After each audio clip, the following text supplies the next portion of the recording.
Hello friends, welcome back to my channel. আজকে আপনাদের জন্য কিছু গাছ আনলাম যেগুলো আউটডোরে হয়, ইনডোরেও হয়, বিনা কেয়ারে হয়, লো লাইট হয় এবং আলোতেও হবে, বিনা আলোতেও হবে। সমস্ত কিছু আপনাদের যে গাছটা ভালো লাগবে আপনারা যে কোনো পরিস্থিতিতেই গাছটা করে নিতে পারবেন। খুব সহজ কটা গাছ, দেখতে খুব সুন্দর, ইনডোরে সাজালেও যেমন ভালো লাগে আউটডোরেও ভালো লাগে। বাইরে যে বাগান সাজানোর ক্ষেত্রে যে গাছগুলো আমরা দেখি খুব সহজে হয়, দেখে মনে হয় অনেক দামি এবং খুব যত্ন করে করতে হয়, কিন্তু না ফ্রেন্ডস, এগুলো প্রত্যেকটা গাছ ডাল থেকে চারা হয়।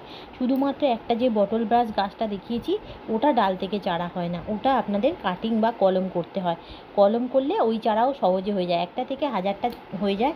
যে কটা গাছ আমি দেখালাম তার প্রত্যেকটা ডাল থেকে চারা হয়, আর একটা থেকে হাজারটা হয়। খুব সুন্দর গাছ, গাছগুলো দেখতে থাকুন।